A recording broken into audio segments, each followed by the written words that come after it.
আমার জীবনের প্রথম আগমন সিলেটের জমিনে ফুলতলি মসলাদের মাহফিল করেছিলাম জাফলং এর জমিনে। আমার জীবনের প্রথম আসি ওনার ওই সিলসিলার মাধ্যমে। এরপরে অনেক প্রোগ্রাম আল্লাহ আমাকে করাইছে। সাহেব কেবলা বেঁচে থাকতে আমাকে অত্যন্ত মায়া করতেন, অত্যন্ত ভালোবাসতেন। সাহেব কেবলা আমাকে একটা পাগড়ি মোবারক উপহার দিছে। ওনার একটা নিজের হাতে একটা পাগড়ি মোবারক পর্যন্ত আমাকে উপহার দিছে। এশিয়া মহাদেশের মধ্যে কেরাতের জন্য, কোরআন সহি শুদ্ধ তেলাওয়াতের জন্য এশিয়া মহাদেশ, শুধু বাংলাদেশ না, সাহেব কেবলার অবদান অস্বীকার করার মতো ক্ষমতা কারো। আর এই কিতাবটা কার কিতাব? যারা বলেন কার? ওনার সন্তান জিন্দা বাবা দুনিয়ার মধ্যে নাই। জানি না কার নসিবে কবর আছে, কার নসিবে নাই।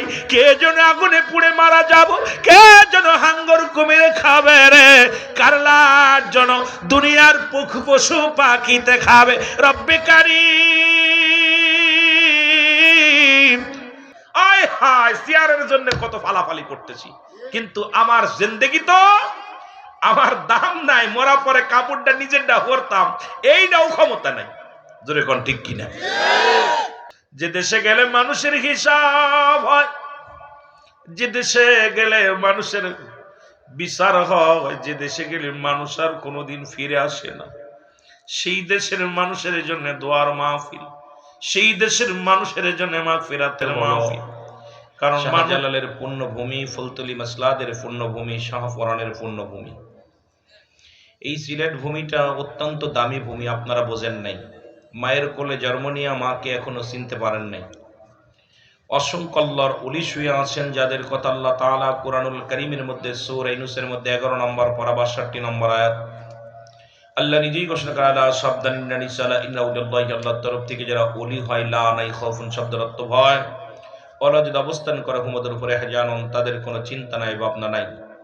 মেরকাত শরীফ মেরকাতের 10ম খণ্ড 722 নম্বর পৃষ্ঠা, তাফসীরুল বায়ান 5ম খণ্ড 524 নম্বর পৃষ্ঠা, রাসূল আকরাম সাল্লাল্লাহু আলাইহি ওয়াসাল্লাম বয়ান করেন, আলা সাবধান ইন্নানিসালা ইন্নাউলিল্লাহি, আল্লাহর তরফ থেকে যারা ওলি হয়, লা ইয়ামুত, তাদের মৃত্যু নাই। অসংখ্য আল্লাহর ওলি এই জমিনের মধ্যে শুয়ে আছেন। আমার বাবারা, এই সিলেট জমিনটা পূর্ণভূমি হওয়ার পিছনে যাদের অবদান অস্বীকার করার মতো কারোর ক্ষমতা নাই। যদি সে অস্বীকার করে, আমি মনে করি পৃথিবীর সবচেয়ে নাফরমান ব্যক্তি সে। জোরে বলেন ঠিক কিনা? আপনারা খুশি না বেজার? রাত হয়ে গেছে, আপনাদের কষ্ট হবে। বিশেষ করে আপনার খাবার শেষ করার পর যতই ভালো খাবার আসুক, আর মজা লাগে না।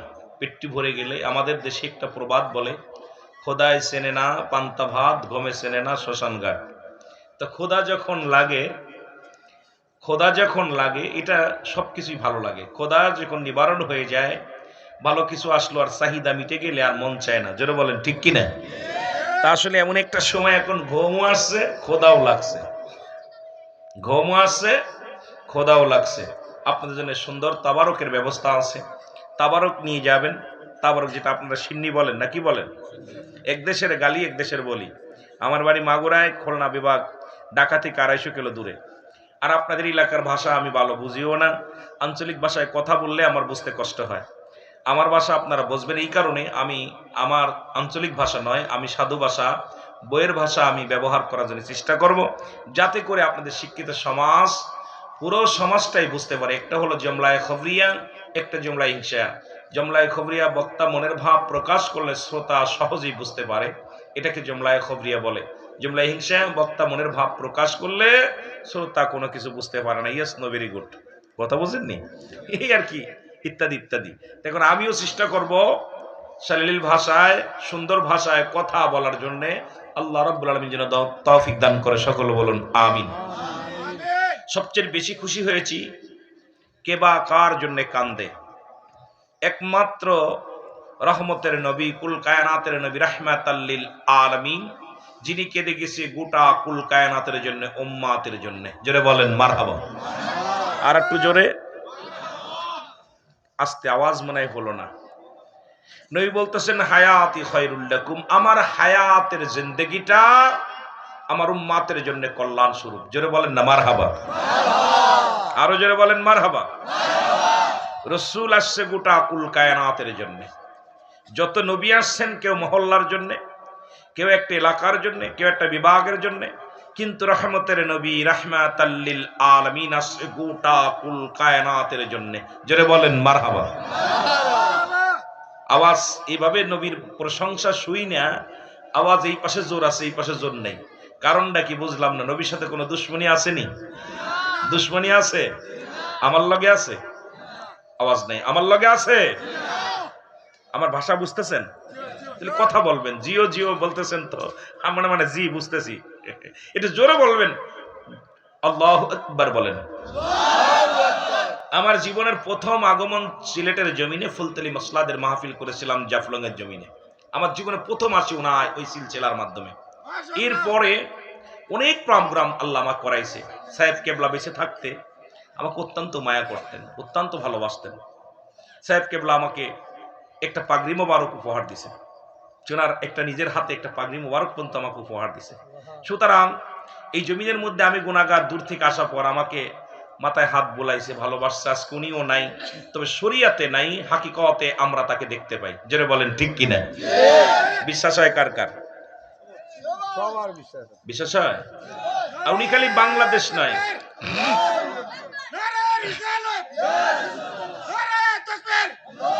এশিয়া মহাদেশের মধ্যে কেরাতের জন্য, কোরআন সহি শুদ্ধ তেলাওয়াতের জন্য এশিয়া মহাদেশ, শুধু বাংলাদেশ না, সাহেব কেবলার অবদান অস্বীকার করার মতো ক্ষমতা কারো। আর এই কিতাবটা কার কিতাব? জোরে বলেন কার? ওনার শান শৌকত বাড়ছে শুধু কোরআনকে ভালোবাসার কারণে, রাসূলকে ভালোবাসার কারণে, সুন্নি জনতার মধ্যে থাকার কারণে। জোরে বলেন ঠিক কিনা? বিশ্বাস হয়? বিশ্বাস হয়? কারণ কিতাব কার? কার? আল্লাহ ভালোবাসতে নবীর কাছে পাঠাইছে, রাসূলুল্লাহর কাছে পাঠাইছে, আর রাসূল সেটা আঁকড়ে ধরছে। আর রাসূলকে আমার সাহেব কেবলা সেই রাসূলের প্রেমিক ছিলেন, আল্লাহর গোলাম ছিলেন। আর আল্লাহর সেই কিতাব কোরআনকে রিসার্চ করে সুন্দর শালীন ভাষায়, সুন্দর ভাষায় সারা এশিয়া মহাদেশে প্রচার প্রসারণা করেছেন, যা তার অবদান ইতিহাস পৃথিবীর শেষ লগ্ন পর্যন্ত থাকবে। জোরে জোরে চিল্লায় বলেন মারহাবা। যেটা বলতেছিলাম, কুল্লু নাফসিন যায়কাতুল মাউত, প্রতিটা প্রাণীর মৃত্যুর স্বাদ গ্রহণ করতে হবে, ঠিক কি না? মরণ নাই কার কার? একটু হাত তোলেন দি। মরণ নাই কার কার? সবারই মরণ আছে, ঠিক কি না? মরণ আছে তো? মরণ আছে? মরণ একজনের নাই, কার? কার? মারহাবা। স্রষ্টা। আমরা কি? সৃষ্টি। স্রষ্টা সৃষ্টি, স্রষ্টা সৃষ্টি। যেদিন সব কিছু চূর্ণ বিচূর্ণ করে দিবে, কুল্লু মান আলাইহা ফান, সব শেষ করে দিবে কে? আরো জোরে বলেন কে? আল্লাহ। আল্লাহ বলে, বান্দা যেদিন সব কিছু শেষ হয়ে যাবে সেদিন থাকবো শুধু আমি। কে থাকবে? আর একটু জোরে বলেন না কে? আমরা সবাই চলে গেলে মাইকেলা থাকবো, এরপরে খুইলা উনিও চলে যাবে। কথা কইতেন নি? সবার পরে যাবে সামিয়া নালা, ওনার খুলতে দেরি হইব, মাইকেলাও খুইলা দৌড় মারবো। বক্তা একটার পর একটা চলে গেছে। আল্লাহ কয়, বান্দা যেদিন সব শেষ হয়ে যাবে সেদিন থাকবো আমি, আর আমি থাকবো আমার রাসূলুল্লাহর ভালোবাসা নিয়ে। এই জন্য আমরা সুন্নিদের এত দাম আমার বাবারা, কারণ আমরা থাকিও রাসূলুল্লাহর ভালোবাসা নিয়ে। জোরে বলেন মারহাবা। আর একটু জোরে বলেন মারহাবা। মহব্বতের সঙ্গে দুরূদ শরীফ পড়েন। আল্লাহুম্মা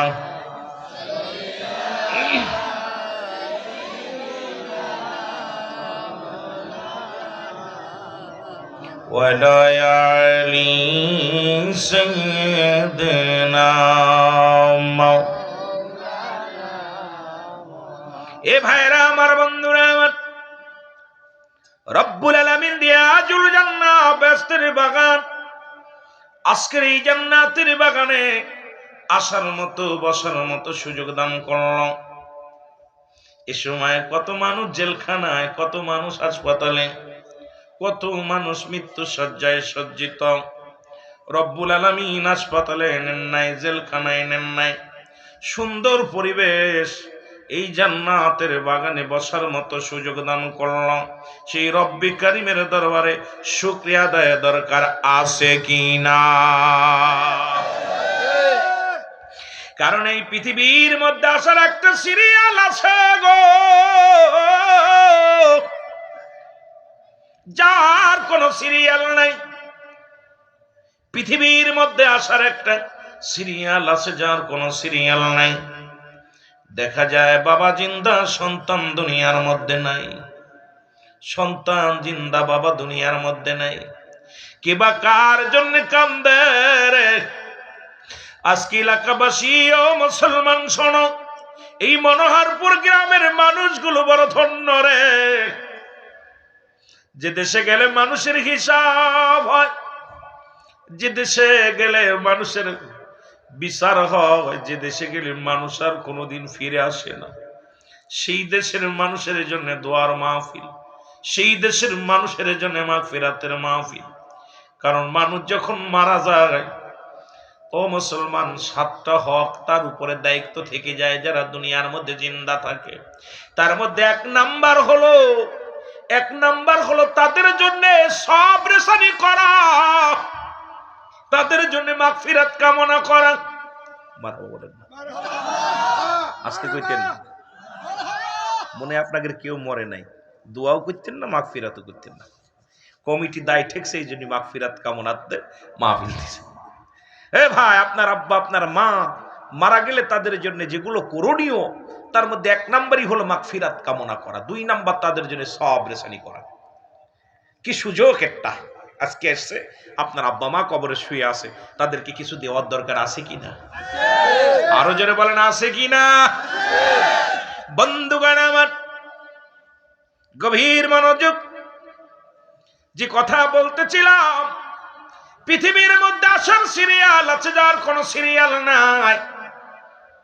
দেখা যায় দাদা জিন্দা, নাতি দুনিয়ার মধ্যে নাই, বাবা জিন্দা, সন্তান দুনিয়ার মধ্যে নাই। কখন কে যেন চলে যাবে দুনিয়ার মায়া ছেড়ে কেউ বলতে পারি না। রব্বি কারিম গো, ওই চারবিয়ারি পালকি দেখলে বড্ড ভয় লাগে অন্তরের মধ্যে। কখন যেন চলে আসবে আমার বাড়িতে, কখন যেন চলে আসবে আপনার বাড়িতে, কখন যেন চলে আসবে আমার ভাইয়ের বাড়িতে রে। এত কেন মস্তানি, এত কেন দাফট, এত কেন অহংকার? কারণ পৃথিবীর প্রথম কাপড় পরেছি অন্যের হাতে। এই পৃথিবীর মধ্যে প্রথম যখন কাপড় পরা শিখেছি, দুনিয়ার প্রথম কাপড় গায়ে দিছে আমার এই অন্য পুরুষে, অন্য মানুষে। আবার শেষ বিদায়ের পোশাক পরায় দিবে আপনার আপন জনে। বাবারা আমার, অন্যের হাতে প্রথম পোশাক পরেছেন, বিদায়ের সময় অন্যের হাতে পোশাক পরতে হবে। সুতরাং প্রতিবেশীর হক নষ্ট করা যাবে না, প্রতিবেশীর কষ্ট দেওয়া যাবে না। কারণ আপনার বাহাদুরি দুনিয়ার প্রথম আসছেন, কাপড় পরেছেন মানুষের হাতে, বিদায়ের সময় কাপড় পরা লাগবে অন্যের হাতে। এই জন্য প্রতিবেশীর, গ্রামবাসীর হক আদায়ের দরকার আছে কি না? ক্লিয়ার বুঝে নিবেন। মার পেটতে যখন পড়ছেন কাপড়, মা পরাইছে, চাষি পরাইছে, দাদি পরাইছে, পরের হাতে নিজেরটা নিজে পড়ছেন নি? এই কেডা কেডা নিজেরটা পড়ছেন? কথা কয়টা? কেডা কেডা পড়ছেন? পড়ছেন নিজের কাপড় নিজে পড়ছেন, অন্যের হাতে পড়ছেন। আবার শেষ বিদায়ে মরা পর কেউ কাপড় কেউ পড়ে? অন্য মানুষ পরায় দেয়। কে পরায়? ভাই, বন্ধু, চাচি, চাচা, আপনজন, দাদা দাদি যারা আছে, মহিলারা পড়ায়, বেটারা পড়ায়। ঠিক কিনা? এই হলো আপনার জিন্দেগি। এইটা ভাবেন দি বয়া বয়ানে, এত ওয়াজের প্রয়োজন নাই। এইটা বয়া বয়া চিন্তা করে আল্লাহ সিদ্দিকী সাহেব তো বললো কথাটা কতদূর সত্য, যে আমি যে এত তাকাব্বারি করতেছি, মিথ্যা মামলা দিতেছি, মানুষের বিরোধিতা করতেছি, মানুষকে কষ্ট দিতেছি, ককটেল বোমা মারতেছি, মানুষের গাড়ি আগুন দিতেছি, আয় হায় চেয়ারের জন্য কত ফালাফালি করতেছি, কিন্তু আমার জিন্দেগি তো, আমার দাম নাই। মরা পরে কাপড়টা নিজেরটা হরতাম, এইটাও ক্ষমতা নাই। জোরে কোন ঠিক কিনা? এটা পড়াইব কে? যার বিরুদ্ধে মামলা দিলাম, যার বিরুদ্ধে হামলা দিলাম, যার মাথায় বাড়ি মারলাম, এই গ্রামবাসী, এই মনোহরপুরে যারা আছে, এরাই আপনার কাফন দাফন টানবে, এরাই আপনার পালকিতে চড়াবে, এরাই আপনার কাফন পরাবে, দাফন করাবে, কবর খনন করবে, বাঁশ কাটবে। জানাজা পড়বে, দোয়া করবে। সুতরাং এই চিন্তা যাদের মাথার মধ্যে আছে, এই ব্যক্তি তো দুনিয়া পাগল হতে পারে না। জোরে বলেন ঠিক কিনা? আমার ভাইরা, আমার বন্ধুরা, আমার কিছু কথা আমার মনে পড়ে গেল। কবরবাসীদের স্মরণে কিছু কথা বলবো। জানি না কার নসিবে কবর আছে, কার নসিবে নাই। কে যেন আগুনে পুড়ে মারা যাব, কে যেন হাঙ্গর কুমিরে খাবে রে, কারলার যেন দুনিয়ার পশু পাখিতে খাবে। রব্বে কারীম,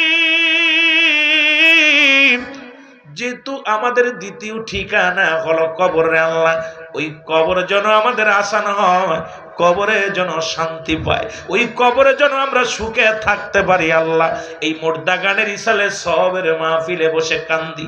আল্লাহ, প্রথম বিপদ আমাদের মরণ, এটা আমাদের সহজ করে দিও, যেন কালেমা পড়তে পড়তে মৃত্যুর পেয়ালা পান করতে পারি। দ্বিতীয় বিপদ কবর, ওই কবরের মধ্যে যেন আসান করে দিও আল্লাহ, জান্নাতি দরজাগুলো খুলে দিও কবরের সঙ্গে। দ্বিতীয় বিপদ হলো হাসরের ময়দান, যেদিন মুঠো হাত উপরে সূর্য উদয় হবে, মাটিগুলো পুড়ে তামা হয়ে যাবে।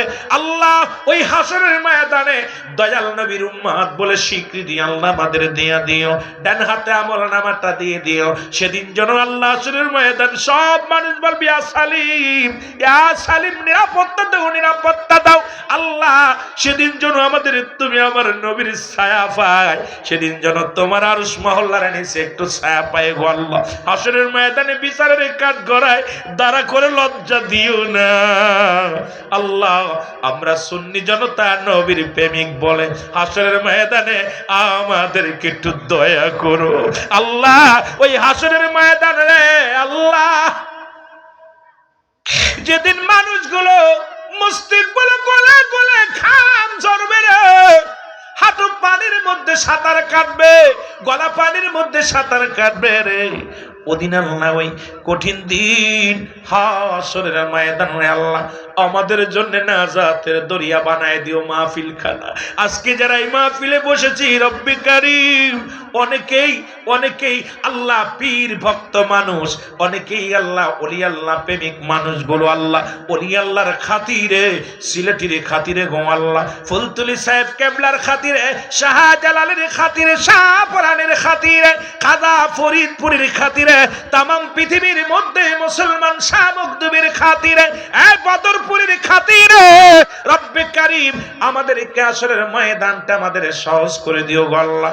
ডানা আমলনামা দিয়ে আমার নবীর সিনাইয়া, আমার নবীর চেহারা দেখাইয়া জান্নাত একমাত্র আমাদের ঠিকানা বানায়া দিও। এসেছেন